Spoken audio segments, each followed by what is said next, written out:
Halo, selamat jumpa kembali di perkuliahan mata kuliah Big Data. Kali ini kita akan belajar tentang pengantar Big Data karena kita kali ini adalah kuliah perdana. Kita coba mempelajari apa ke depannya yang kita akan pelajari terkait dengan mata kuliah mata kuliah Big Data.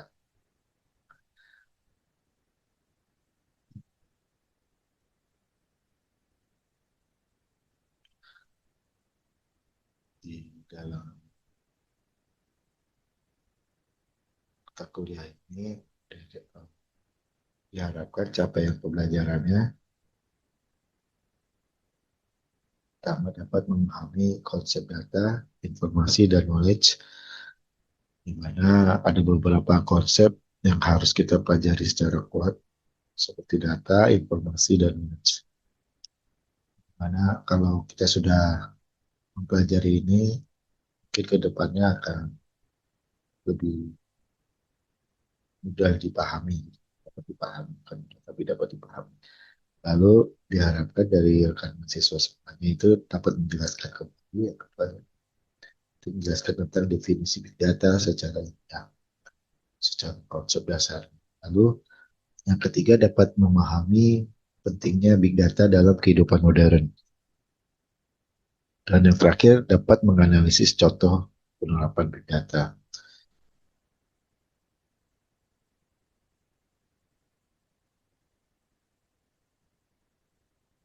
Latar belakang dari pertemuan pertama ini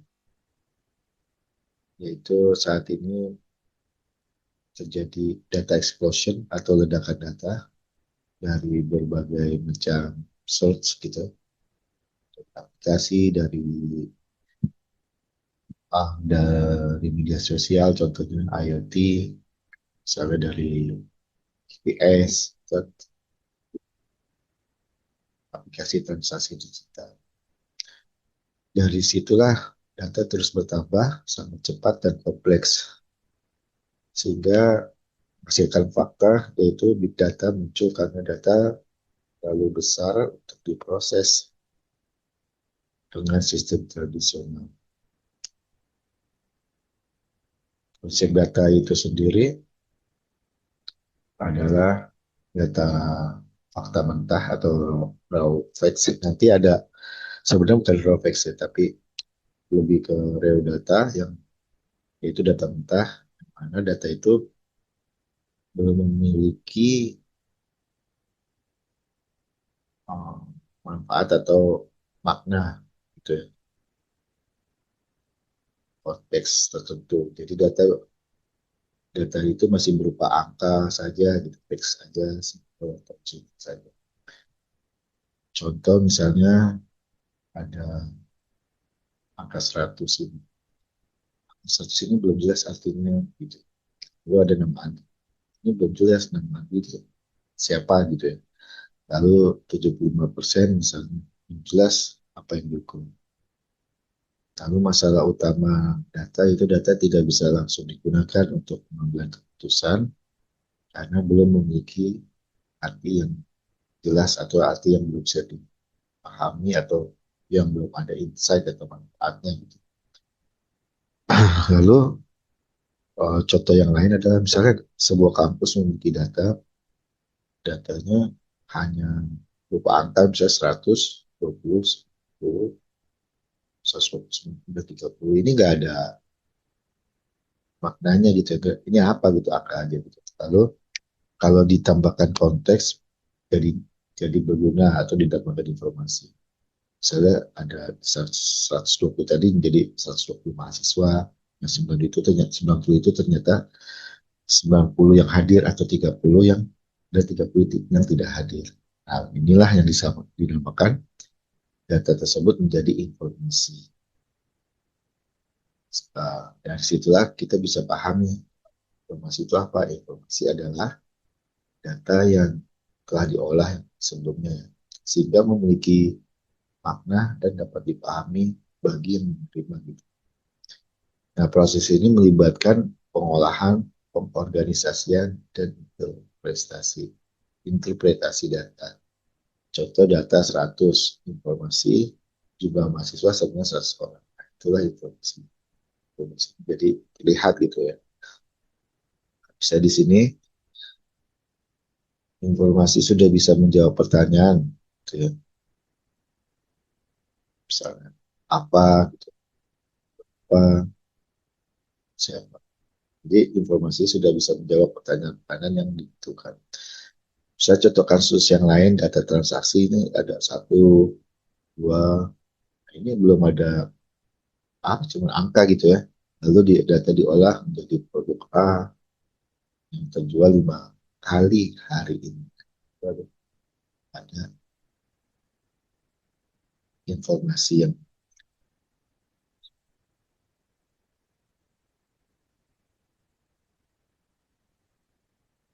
ya, kita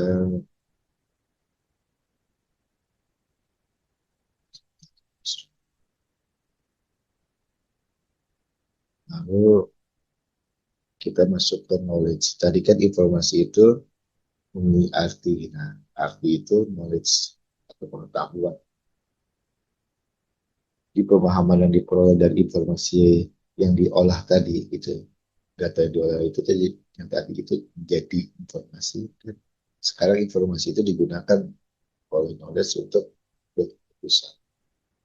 Knowledge tidak hanya mengetahui fakta, tapi juga memahami makna dan implikasinya dari informasi tadi. Jadi informasi sudah jelas yang saya produk A paling laris. Menurut saya apa? Stok produk A jadinya harus ditambah. Contoh kasus yang lain, misalnya produk Shopee melihat produk sepatu yang sering dibeli. Knowledge saya apa? Tampilkan sepatu di halaman utama kan. Lalu buat promo sepatunya. Nah, itu knowledge. Jadi prosesnya bisa digambarkan seperti ini. Jadi saya dari data, informasi, lalu saat ini dunia meledakan tadi seperti bahas di latar belakang. Lalu data dihasilkan dari sumber ledakan itu atau data eksekusi itu kita bisa memanfaatkan dari contoh misalnya TikTok ya kita contoh ini kan umum. Lalu ini menghasilkan apa gitu media sosial ini menghasilkan video per detiknya seperti Shopee aplikasi e-commerce gitu ya.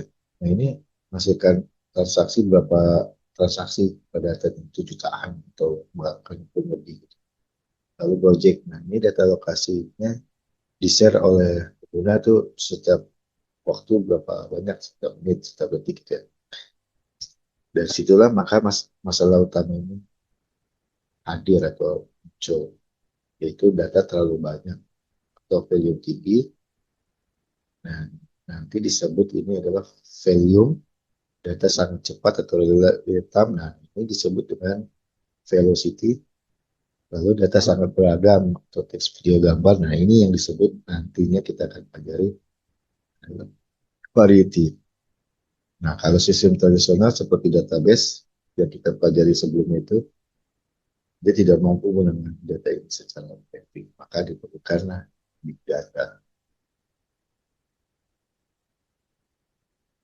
Data itu sendiri definisinya adalah sekumpulan atau beberapa data dikolektifkan sehingga menjadikan data yang sangat besar, kompleks, dan terstruktur. Sehingga ini tidak dapat proses lagi menggunakan sistem tradisional sebelumnya.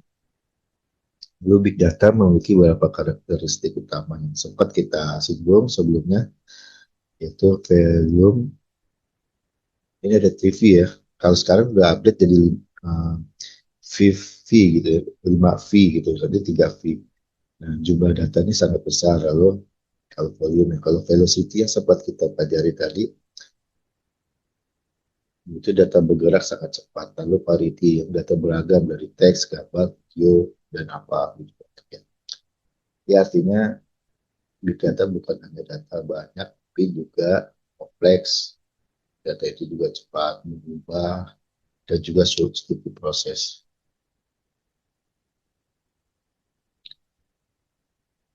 Nah, dari situ contoh Shopee menghasilkan big data dari misalnya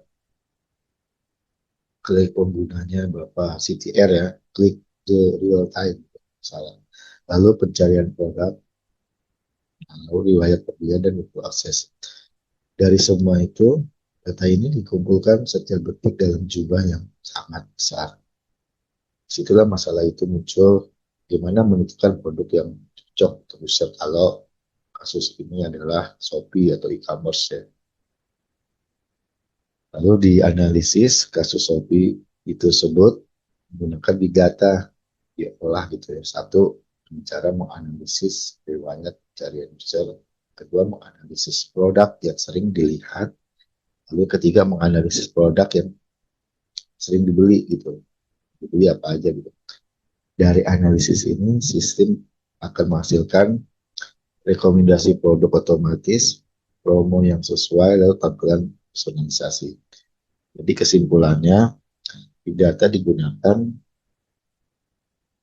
untuk memahami perilaku pengguna dan meningkatkan penjualan.